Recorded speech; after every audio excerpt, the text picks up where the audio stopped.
I threw a birthday party for my 8-year-old son and invited my whole family. No one showed up. A week later, Mom sent me an invite to my niece's sweet $16 one, $500 per person, Venmo me. Not even an apology. So I sent $1 with a note that said, "Congrats." Then I changed the locks and blocked their numbers.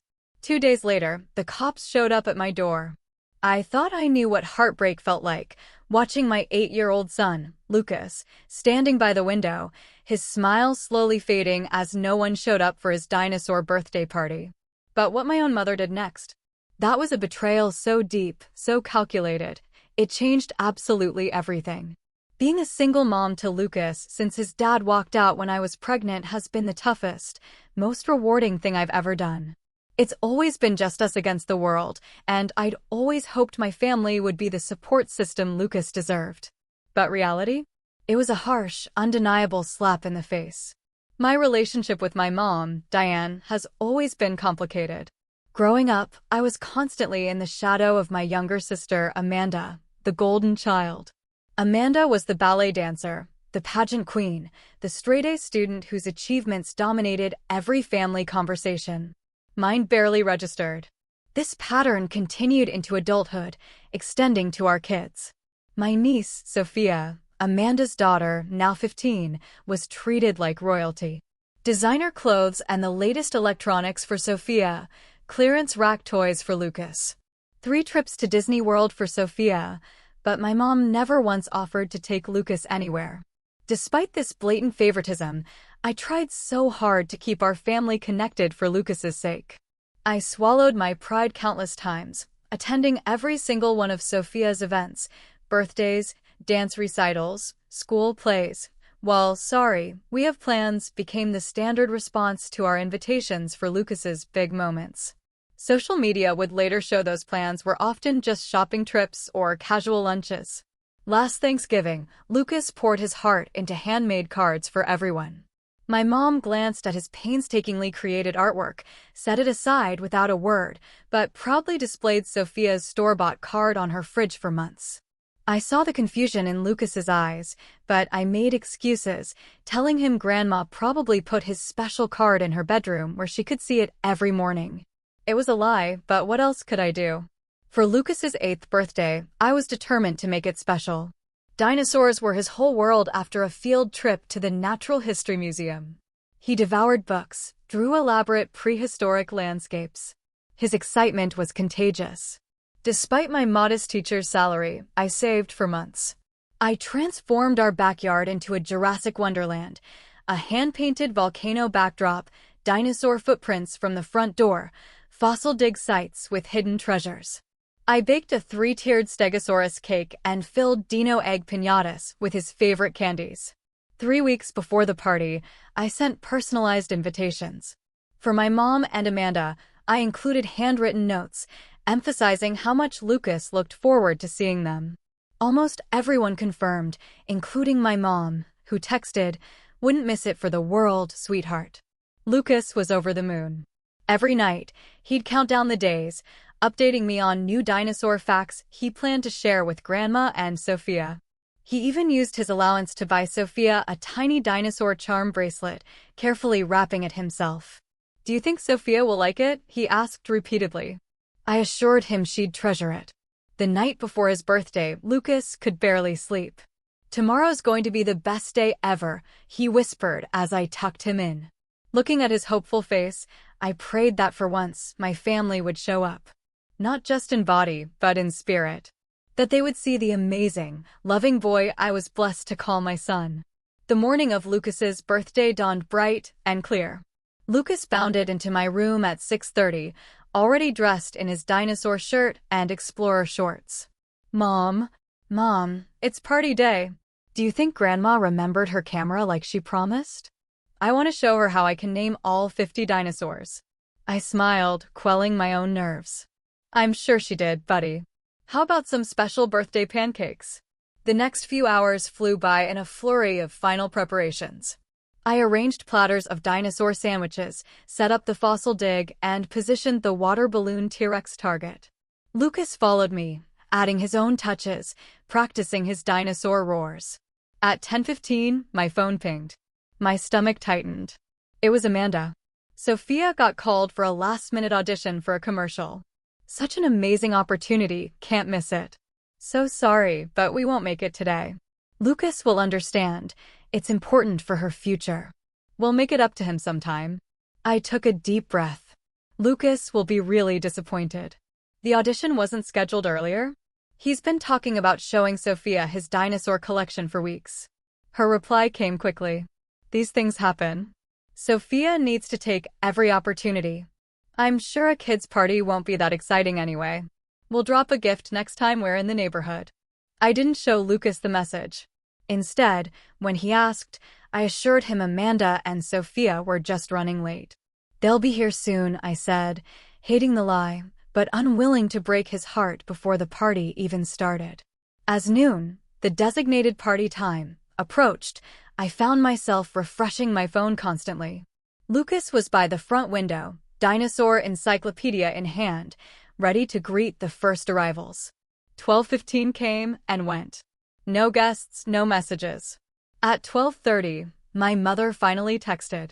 Terrible migraine came on suddenly. Need to lie down in dark room. Can't drive. Sorry. Tell Lucas happy birthday. No mention of her earlier promise. No offer to come later. Not even a phone call to hear his voice. Just a brief, impersonal text. Over the next hour, the excuses rolled in from aunts, uncles, and cousins. Car trouble, unexpected work call, stomach bug. With each message, the knot in my stomach grew tighter. None of them had bothered to call earlier. None offered alternative plans. It was painfully clear that Lucas's birthday was at the bottom of everyone's priority list. Lucas remained by the window, his initial excitement giving way to confused vigilance. Every passing car made him perk up, only to slump back down when it continued past. Maybe they got lost, Mom, he suggested after an hour. Should I put more dinosaur footprints out front so they can find our house better? I swallowed hard against the lump forming in my throat. That's a great idea, buddy. I managed, helping him place additional paper footprints, buying time, preserving his hope a little longer. By 2 o'clock, the reality was unavoidable. No one was coming. The carefully arranged food sat untouched. The games remained unplayed. The little goodie bags had no takers. Mom? Lucas's voice was small as he turned from the window, his dinosaur book clutched tightly to his chest. Did I do something wrong? Why doesn't anyone want to come to my party? In that moment, I witnessed my child's first profound disappointment. The first crack in his belief that the world is inherently good and fair. I saw him struggling to understand a rejection that made no sense to his 8-year-old heart. He was fighting tears, trying so hard to be brave. And it took every ounce of my strength not to break down in front of him. No, sweetheart, I said, kneeling to meet his eyes. You didn't do anything wrong. Sometimes people make mistakes and miss out on amazing things. And today, they're missing out on celebrating with the most awesome 8-year-old paleontologist in the world. I forced brightness into my voice. You know what? This means more cake for us. And I bet we can beat all the records on those games since we've got them all to ourselves. Lucas nodded bravely, but the sparkle had left his eyes. We spent the afternoon playing the games I'd planned, taking turns with activities meant for groups. I exaggerated my dinosaur fear when he chased me with his T-Rex figure. I let him win at the fossil identification race. I sang happy birthday with enough enthusiasm for 20 people when he blew out his candles. But as the sun began to set and we cleaned up the untouched decorations, I found him sitting quietly by the gift table, holding the small wrapped package he'd bought for Sophia. Tears were silently tracking down his cheeks. She didn't even want her present, he whispered, not looking up. Grandma didn't want to see my dinosaurs. That night, after an attempt at a cheerful birthday dinner, Lucas fell asleep clutching the unopened gift meant for his grandmother. I sat in the living room, surrounded by deflated dinosaur balloons and untouched party favors, finally allowing my own tears to fall. Something fundamental had shifted today, and I knew our family relationships would never be quite the same. The fallout from the birthday disaster wasn't immediately obvious, but within a week, the damage became unmistakable. Lucas's second grade teacher, Mrs. Bennett, called me. Belle, I wanted to check in about Lucas. He's not been himself this week. During group activities, he's been hanging back, and at recess, he's been playing alone rather than with his usual friends. When I asked if everything was okay, he just shrugged and said, "Sometimes people don't want to be around you, and that's okay." Her words felt like a punch to the gut. Lucas had always been so social and enthusiastic. The thought of him withdrawing, internalizing the rejection he'd experienced, was heartbreaking. That night, I noticed he'd left his beloved dinosaur books untouched, opting instead for superhero comics. When I asked, he simply said, "Dinosaurs are for babies," though I'd catch him looking longingly at his paleontology poster when he thought I wasn't watching. The nightmares started soon after. I'd wake to his crying and find him tangled in his sheets, upset about dreams where he was alone in dark museums or forgotten in empty classrooms. When I tried to comfort him, he would ask questions no parent is ever prepared to answer. Why doesn't Grandma love me as much as Sophia? Is it because I don't have a dad? Is that why nobody came? If I was better at sports or got all A's like Sophia, would they like me more? Each question tore at my heart. I tried reaching out to my family, starting with my mother. Her dismissive response left me seething. "You're being melodramatic, Belle. It was just a birthday party. There will be others." Children need to learn disappointment early. It builds character. When I pointed out Sophia had never experienced a similar character-building disappointment, she quickly changed the subject. "That's different. Sophia has her auditions and competitions. She faces rejection all the time." The conversation ended with her typical guilt trip. "I raised you better than to hold grudges. Family should always forgive." The final straw came when I was scrolling through social media that weekend and discovered photos posted during the exact hours of Lucas's party. There was my mother, Amanda, and Sophia, along with two aunts who had claimed prior engagements, all smiling at the mall food court. My mother was treating them to ice cream sundaes, captioning the photo, "Saturday fun with my favorite girls." The timestamp was 1:15 p.m., right when Lucas was still watching our driveway for arriving guests. When confronted, my mother was unapologetic. It was just a kid's party with dinosaurs and games. Sophia had her heart set on that new outfit for her audition photos, and you know how sensitive she gets if she's disappointed. Lucas is a boy. Boys bounce back easier. Something hardened within me at those words. The casual cruelty, the blatant favoritism, the complete disregard for my child's feelings, all packaged as normal family dynamics. I'd been making excuses for this behavior for years, normalizing what should never have been accepted. I scheduled an appointment with a child therapist the following Monday. Dr. Reynolds was warm but direct in her assessment after meeting with Lucas. "Children are remarkably perceptive, Belle. Lucas has picked up on the differential treatment from his extended family, and unfortunately, he's internalized it as a reflection of his own worth. At his developmental stage, he doesn't understand adult motivations or family dynamics. He just knows that something about him wasn't enough to bring people he loves to his special day." She leaned forward, her expression serious. "The good news is that he has you, a loving, attentive mother who sees his value. That's his anchor. But I would strongly recommend establishing clear boundaries with family members whose behavior undermines his sense of self-worth. Children this age can't do that for themselves." Over the next few weeks, I focused intensely on rebuilding Lucas's confidence. We joined a community dinosaur club, where he met other children who shared his passion. I arranged playdates with classmates whose parents I'd gotten to know and trust. Slowly, I watched him begin to open up again, though a new cautiousness had entered his interactions. At home, we started talking more openly about family relationships in age-appropriate ways. I explained that sometimes adults make poor choices that have nothing to do with the worth of the children in their lives. We discussed how we get to choose how much space people occupy in our hearts based on how they treat us. Most importantly, we talked about creating our own traditions that reflected our values. "We can make our own special family, just us?" he asked one night as I tucked him in. "We already are a special family," I assured him. "And we can add people who truly care about us." Family isn't just about who you're related to. It's about who shows up. As I reflected on these conversations, I realized I was confronting patterns established long before Lucas was born. I'd spent my entire life accepting scraps of attention from my mother, making excuses, desperately seeking approval that was consistently withheld.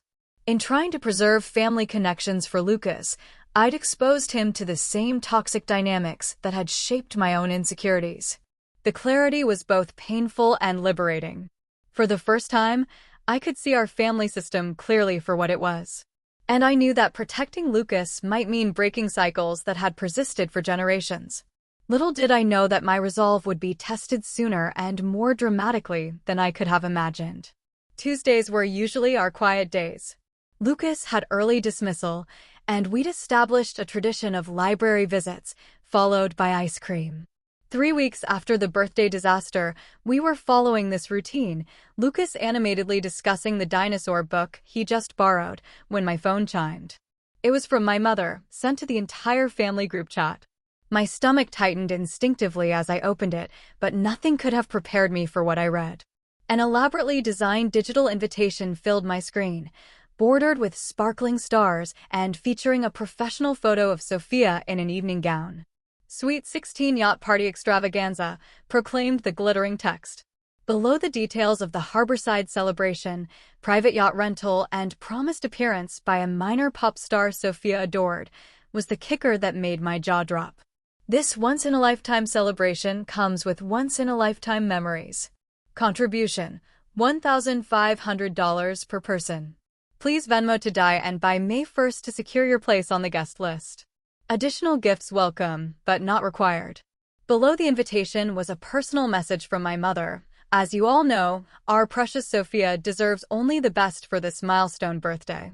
Amanda and I have planned the perfect celebration, but we need everyone's contribution to make it happen. Belle will also need you to help with setup on Friday and the photo backdrop assembly. Sophia specifically requested your artistic touch. Not a single word acknowledged Lucas's birthday. Not the slightest hint of an apology for their absence. Not even a token, sorry we missed it, tacked on to this outrageous demand. Just an expectation that I would not only pay this exorbitant amount, but also provide free labor for the celebration of the child who was consistently prioritized over my son. I stared at the phone, my hands shaking so badly that Lucas noticed despite his self-absorption with his new book. Mom, are you okay? You look really weird. I forced a smile. I'm fine, buddy. Just a surprising message. But I wasn't fine.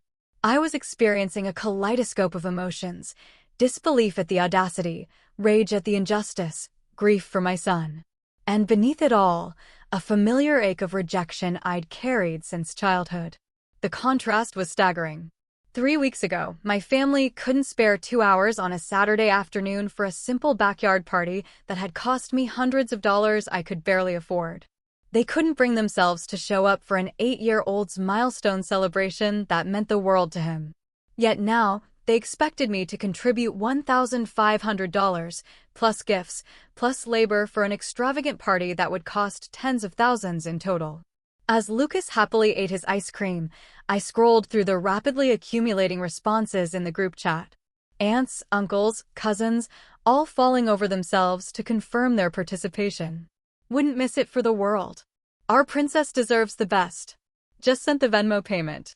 Many of these were the same people who had claimed car troubles, illness, and work emergencies 3 weeks earlier. The same people who had never even sent Lucas a belated birthday card or called to wish him happy birthday. My phone chimed again with a private message from Amanda. Mom says you haven't responded about Sophia's party yet. You know how she gets when people procrastinate on the planning. And remember, Sophia wants that backdrop to look like the one from that Netflix show she likes. You're still the artsy one in the family. The presumption took my breath away. Not, will you help? But, here's what you need to do. Not, can you afford this? But, pay up now. Not, we're sorry we hurt Lucas. But prioritize Sophia immediately. I glanced at Lucas, who was now drawing dinosaur pictures with his finger on the table's condensation.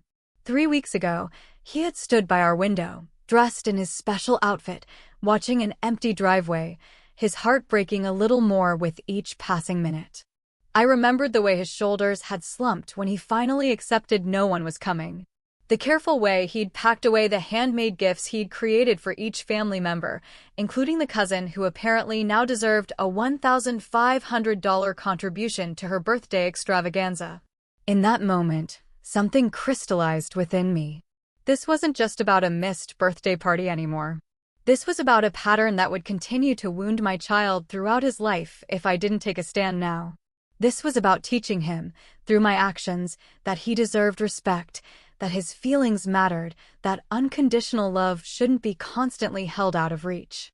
I looked at the invitation again, at Sophia's smiling face and the dollar amount that represented more than a month's worth of groceries for Lucas and me. I thought about all the times I'd swallowed my hurt, made excuses for inexcusable behavior, and taught Lucas by example to accept crumbs of affection from people who should have loved him abundantly. "Mom?" Lucas's voice broke through my thoughts. "Can we go to the park before we go home? I want to practice my dinosaur presentation for science class." His resilience in the face of rejection. His ability to find joy despite disappointment. It suddenly highlighted everything that was wrong with my family's dynamics. While my mother and sister cultivated entitlement in Sophia, Lucas was learning to lower his expectations and be grateful for whatever scraps of attention came his way. No more, I decided. The cycle ended now. That evening, after Lucas went to bed, I sat at our kitchen table with a cup of tea that grew cold. I needed to be rational, not reactive. To make a decision I could stand behind with conviction, not regret. I considered my options. I could ignore the invitation, but that would trigger an avalanche of calls. I could make an excuse about financial hardship, but that would be met with pressure to find a way, because family priorities, of course, mattered. I could attend without paying, but that would subject Lucas and me to an event celebrating the blatant favoritism that had hurt him so deeply. None of these options addressed the fundamental issue, the complete disregard for Lucas's feelings and the expectation that this treatment was acceptable. After hours of reflection, I made my decision. I opened my Venmo app and sent my mother exactly $1 with a simple note, "Congratulations." Nothing more, nothing less. Not angry, not apologetic, not detailed. Just an acknowledgement that did not meet her expectations, much as her acknowledgement of Lucas's birthday had not met the basic standards of human decency. The symbolic gesture felt powerful, but I knew it wouldn't be enough. This wasn't just about one party or one slight. This was about establishing boundaries that would protect Lucas moving forward. The next morning, I called a locksmith and arranged to have our locks changed. The thought that my mother and sister had keys to our home suddenly felt invasive rather than convenient. While Lucas was at school, the locksmith replaced both the front and back door locks, providing me with a tangible sense of security I hadn't realized I was missing. That evening, I sat down with Lucas for a difficult but necessary conversation. "Remember how we talked about choosing our family based on how people treat us?" I began carefully. He nodded, folding his dinosaur paper into an origami creation as he listened. "Well, I've been thinking a lot about how Grandma and Aunt Amanda have been treating you, and treating me too. And I've decided that we need some time away from them to focus on people who make us feel good about ourselves." Lucas looked up, his small face serious. "Because they didn't come to my party?" "Partly," I acknowledged. "But it's more than that. It's about making sure we spend our time with people who value us and show us respect. People who show up when they say they will. People who make us feel special, not less than." "Like Tyler and his mom?" Lucas asked, referring to his new friend from Dinosaur Club, whose mother had recently invited us for dinner. "Exactly like that," I confirmed. "So, for a while, we're going to take a break from seeing Grandma and Aunt Amanda and Sophia. We might not go to Sophia's birthday party." Lucas considered this, his brow furrowed. "Will Grandma be mad at us?" "She might be," I said honestly. "But sometimes adults need to set boundaries even when other people don't like them. It's like at school when Mrs. Bennett has rules for the classroom. The rules aren't to be mean. They're to make sure everyone is treated fairly and with respect." He nodded slowly. "So, we have rules for our family now?" "Yes," I said, relieved at his understanding. "Our rule is that we spend time with people who are kind and respectful to both of us. That night, I took the final step. I blocked my mother's number on my phone, followed by Amanda's and several other family members who had consistently participated in the toxic dynamic. I kept a detailed log of all communication leading up to this decision, saving screenshots of texts and emails, just in case. The response was swift and predictable.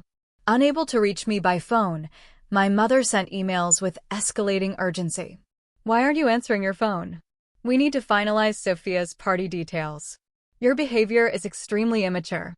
Call me immediately. Amanda is in tears because of your selfishness. How could you do this to your sister?"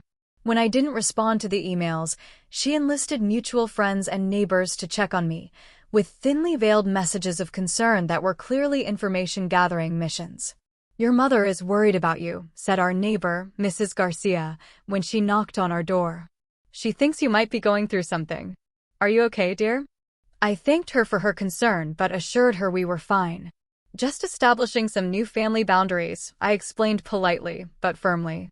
Amanda took a more direct approach, leaving a voicemail on my work phone that I hadn't thought to block. "You think you're so special with your boundaries and your dramatic exit. Mom is devastated. Sophia is crying and everyone is talking about how selfish you're being. This is her sweet 16, Belle, the biggest day of her life. But of course, you try to ruin it because you've always been jealous of her. Well, guess what? This little tantrum of yours isn't going to work. Mom says she'll give you 3 more days to apologize and send the money before she takes action." The threat was vague but unsettling. What action could my mother possibly take? I soon found out. Messages arrived from extended family members and family friends, all with the same general theme. I was being selfish and cruel, breaking my mother's heart, jealous of my sister's happiness, and possibly unstable. A few suggested I was having some sort of breakdown and needed help. One aunt went so far as to imply I might be an unfit mother if I was cutting off family support. The manipulation was textbook. When direct pressure failed, they resorted to triangulation, using third parties to make me doubt myself and fear potential consequences. In the past, these tactics would have worked. I would have crumbled under the weight of collective disapproval, apologized for asserting any boundaries, and fallen back in line with family expectations. But something had shifted in me. Every message, every attempted guilt trip, every manipulative tactic only strengthened my resolve. I wasn't doing this just for myself anymore. I was doing it for Lucas, teaching him through my actions that self-respect wasn't negotiable. That healthy love didn't require constant sacrifice of your own well-being. For the first time in my life, I felt clarity about my relationship with my family. The fog of obligation, guilt, and hope for change had lifted, revealing a stark reality. This dynamic wasn't going to improve. The patterns were too deeply entrenched, the roles too rigidly established. Lucas would always be the less favored child, the afterthought, the one expected to understand why his cousin's desires trumped his needs. Unless I changed the script entirely. Wednesday morning. Knocks on our door, firm and authoritative. Through the peephole, I saw 2 police officers, their expressions serious. My heart raced as I opened the door, mind reeling through possible emergencies. "Belle Anderson?" the female officer asked, consulting a small notebook. "Yes, that's me," I confirmed, anxiety mounting. "I'm Officer Rivera, and this is Officer Bennett. We're conducting a welfare check. Your mother, Diane Lewis, called, concerned about your well-being and that of your son. She reports that you've cut off contact suddenly and may be experiencing mental health issues that could impact your parenting. We're required to follow up on these reports." The realization of what my mother had done hit me like a physical blow. She had called the police, claiming I was potentially unstable or dangerous because I had set boundaries she didn't like. She had weaponized law enforcement in an attempt to frighten me back into compliance. "We're both absolutely fine," I said, working to keep my voice steady. "May I ask what specific concerns were raised?" Officer Rivera consulted her notes again. "Mrs. Lewis reported that you've been acting erratically, changing your locks, cutting off family contact, and making concerning statements about your family. She's worried about your mental state and its impact on your son." I took a deep breath. Officers, I recently made the difficult decision to create some distance from certain family members after a pattern of behavior that was hurtful to my son. I did change my locks, as is my right as a homeowner. I did limit contact with my mother and sister, as is my right as an adult. But there are absolutely no mental health or child welfare concerns here. I gestured toward our home. Would you like to come in and see that everything is normal and my son is well cared for? He's at school right now, but I'm happy to show you his room, our fully stocked refrigerator, his school attendance records, anything to assure you we're fine.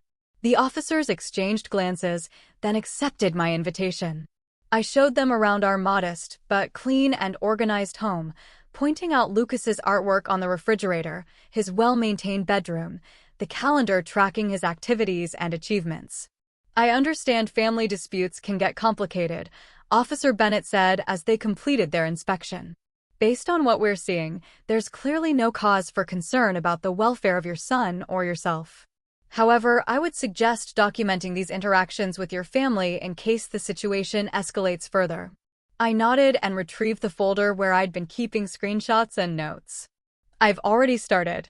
This includes texts showing my family's absence from my son's recent birthday, despite confirmations they would attend, followed by demands for $1,500 for my niece's birthday celebration just weeks later. Officer Rivera looked surprised as she glanced at the documentation. That's thorough. Smart to keep records. She handed me her card. If you experience any harassment or additional wellness checks that seem unwarranted, please don't hesitate to contact me directly. After the officers left, I sat on my couch, shaking with a mixture of anger, vindication, and residual fear. My mother had escalated to involving authorities, potentially putting my custody of Lucas at risk, all because I'd refused to comply with her demands. The manipulation had taken a dangerous turn. I called my supervisor at work to request the rest of the day off, explaining vaguely about a family emergency. I needed time to process what had happened and prepare for whatever might come next. What came next was more direct than I anticipated. As I was leaving the school after picking up Lucas that afternoon, I spotted my mother's car pulling into the parking lot. Amanda was in the passenger seat, and they both exited the vehicle with purposeful strides, heading straight toward us. "Lucas, honey," I said quickly. "I need you to get in the car and put on your headphones with your dinosaur show." "Okay." Adult conversation happening.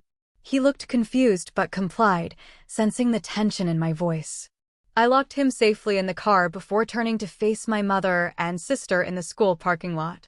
"How dare you?" My mother hissed when she reached me, blocking our numbers, changing your locks, sending $1 as an insult. "Do you have any idea how you've hurt this family?" Several parents were picking up their children nearby, some glancing curiously in our direction. I kept my voice low and controlled. "This isn't the place for this discussion. And after sending police to my home with false concerns about my mental health, you've lost any right to demand conversations with me." Amanda stepped closer, her face flushed.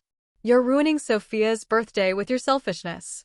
She's been crying for days because her favorite aunt won't be at her party. How could you be so cruel to a teenage girl?" The hypocrisy was so stunning I almost laughed. Interesting concern for a teenager's feelings. Where was this concern for an 8-year-old boy's feelings when none of you showed up for his birthday after promising you would? That was different, my mother dismissed with a wave of her hand. We had legitimate reasons, and children need to learn disappointment. Apparently, some children more than others, I replied coldly.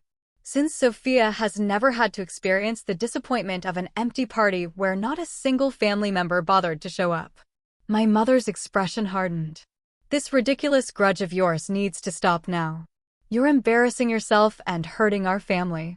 I expect you to apologize, send the proper contribution for Sophia's celebration, and return to family gatherings with a better attitude." Something about her certainty, her complete confidence that I would eventually fold under pressure as I always had before, sparked a clarity I hadn't fully accessed until that moment. "Mom," I said quietly, "I'm not going to apologize for protecting my son from people who consistently make him feel less than. I'm not going to contribute financially to an extravagant celebration for one child when another child's simple party wasn't worth your time. And I'm certainly not going to pretend everything is normal when you've just tried to use law enforcement to intimidate me. Amanda stepped forward. You've always been jealous of me, haven't you? Jealous that Mom loves me more. Jealous that Sophia has more talents than Lucas. Jealous that we're closer to Mom than you've ever been. Her words hung in the air between us. The family's unspoken truth finally vocalized. My mother's momentary expression of shock quickly shifted to resignation, then defensiveness. Amanda, that's enough, she said, but there was no real reprimand in her tone, just concern about the public setting. No, she's right, I replied calmly. You do love her more. You always have, and you love Sophia more than Lucas. You've made that abundantly clear through your actions for 8 years. The difference is I'm no longer pretending it isn't happening, and I'm no longer exposing my son to it. My mother glanced around, noticing the attention we were attracting. We're not discussing this here. Come to my house tonight so we can sort this out like adults. There's nothing to sort out, I said firmly. My boundaries are clear. I've made my decision. Lucas and I will be taking a break from family gatherings until there's genuine acknowledgement of the hurtful patterns and sincere effort to change them.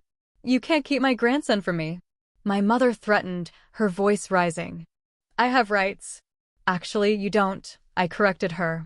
Grandparents don't have inherent visitation rights when parents are fit and have full custody, which I do. And sending police to my home with false concerns has been documented and will only strengthen my position if you try to pursue this legally. I turned to walk away, but Amanda grabbed my arm. This isn't over. You think you're so perfect with your boundaries and your moral high ground. Mom has done everything for you, and this is how you repay her? By denying her access to her grandson? By ruining Sophia's special day? I gently but firmly removed her hand from my arm. I think we have very different definitions of everything, Amanda, and very different memories of our childhood. I hope someday you'll be able to see the patterns for what they are. As I walked to my car where Lucas was waiting, I heard my mother's parting shot. You'll regret this, Belle. When you have no family left, you'll realize what you threw away.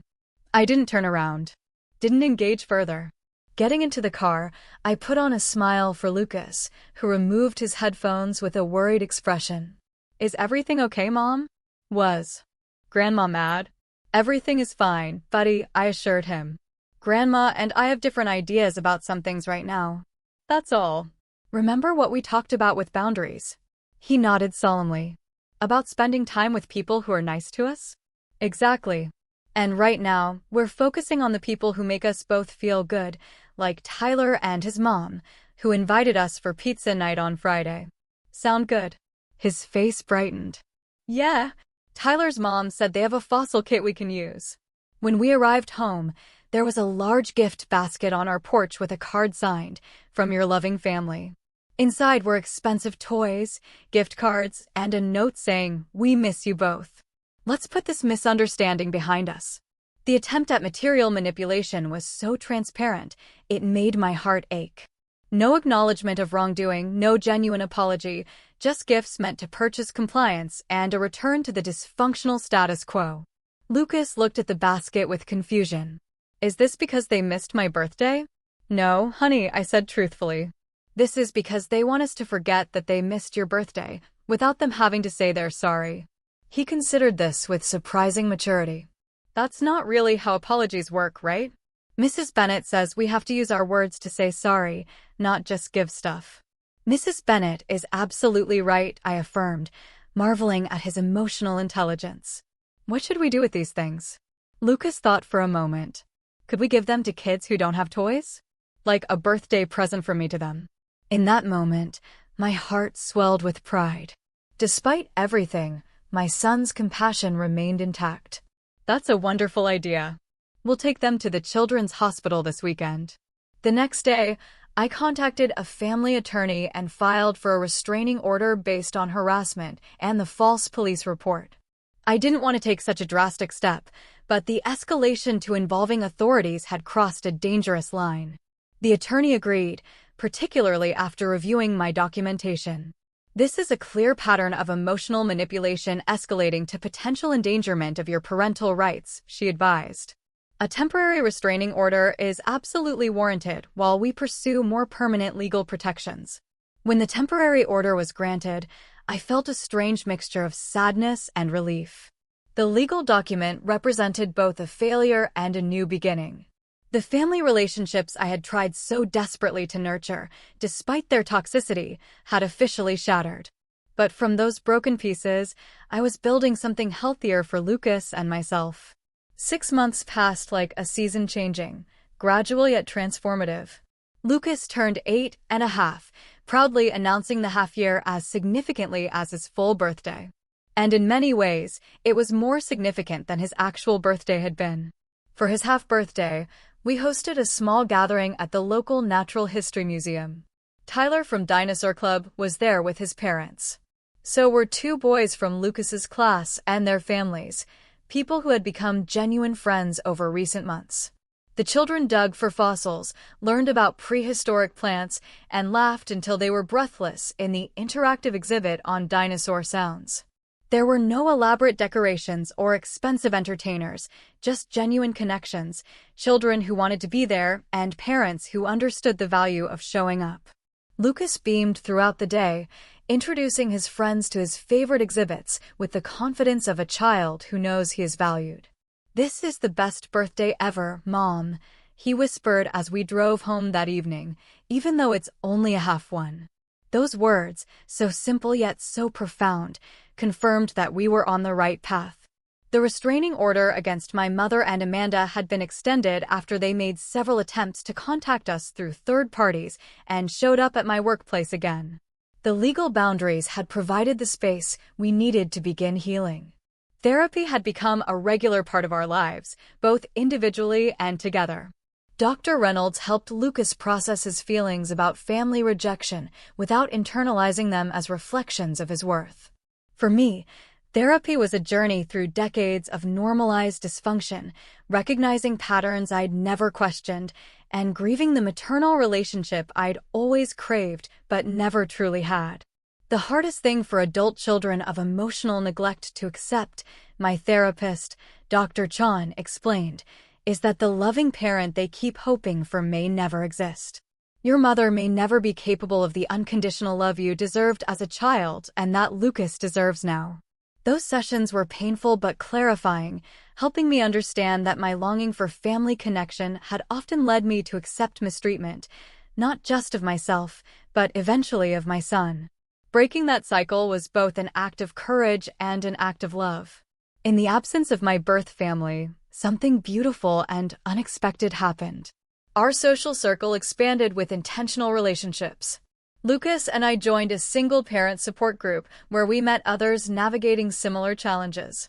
We became regular volunteers at the community garden, forming friendships with neighbors we'd barely known before. My colleagues at school, seeing me set boundaries and prioritize well-being, became more than workplace acquaintances.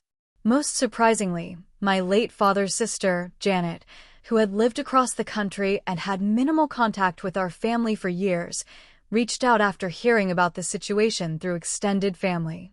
"Your father would be heartbroken to see how you and Lucas have been treated," she told me during our first phone call. "He always worried about the dynamics in that household, even before he passed." Through regular video calls, Janet became a loving presence in our lives, sending Lucas thoughtful gifts related to his interests and asking genuine questions about his activities.